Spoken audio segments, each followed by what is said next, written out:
Hello po sa inyong lahat mga ka-crypto. Ako po si Pinoy Crypto Trader at sa video na ito ay atin pong pag-uusapan ang tungkol dito sa top 25 altcoins kung saan ay kasama po rito itong si Shiba Inu at saka si XRP na makakaranas daw ng 1000% na price surge.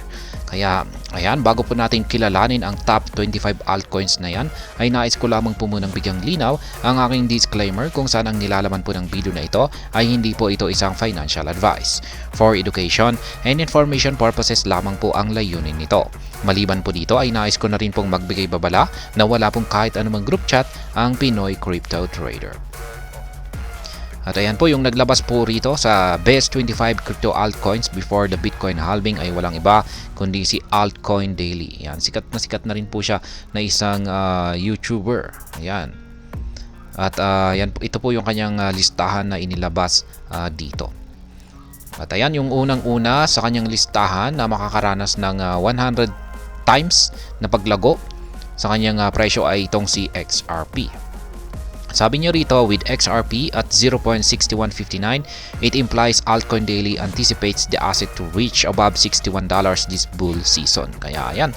Ayon po sa prediction ni Altcoin Daily ay mula po sa kasalukuyang presyo ni XRP na nasa 0.6159 ay ngayong bull season ay aakyatin niya ang mataas na presyong $61. Kaya yan, ang laki po niyan. Mula sa pagiging 61 cents ay magiging $61 po siya. At ayan, ang sunod naman kay XRP ay itong si Shiba Inu. Ayan, ayon po kay Altcoin Daily ay makakaranas na rin ng 100 times na paglago itong si Shiba Inu. SHIB trading at 40 digits 306. The host expects it to surpass 20 digits 306 this bull season. Ayan, inaasahan na rin po ni Ginoong Altcoin Daily na itong si Shiba Inu ay aangat sa presyong 20 digits 306 ngayong bull season na ito. Kaya mula po sa kanyang kasalukuyang presyo ngayon na nalalaro sa 40 digits 306 ay ayan, magbabawas daw po siya ng dalawang zeros. Ayan, at magiging 20 digits 306 na lamang po siya pagsapit ng bull season. At ayan, ito naman po yung mga coins na makakaranas ng 50 times at saka 10 times to 50 times na paglago sa kanilang presyo. Yan po ay si Solana, ayan, si Dogecoin, si Internet Computer or ICP at saka si Chainlink. Ayan. Yan, ito po palang si Solana, siya ang makakaranas ng 50 times na paglago. Yan, samantala itong si Dogecoin, si Internet Computer or ICP at saka Chainlink ang makakaranas naman ng 10 times na paglago sa kanilang presyo.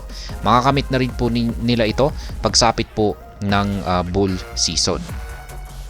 At ayan, ito naman po yung ibang mga coins na dapat daw po nating i-consider bago maganap ang inaasahan po nating Bitcoin halving. Ayan, ang Bitcoin halving ay magaganap na po yan next month. Ayan.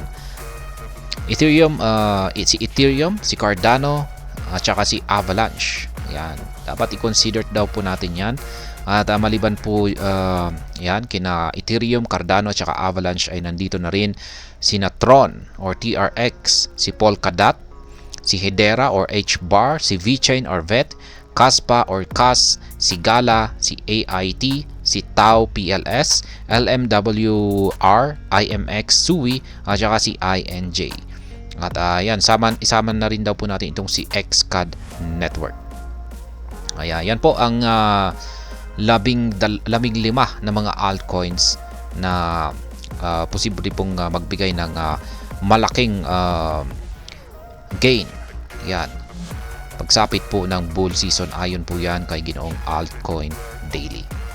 At hanggang dito na lamang po tayo sa video na ito. Sana po ay inyong nagustuhan ang aking paliwanag dito. Kung inyo po itong nagustuhan, pakiclick lamang po ang like button nito. Para naman po sa mga bago lamang dito, kayo po ay aking inaanyayahan para mag-subscribe.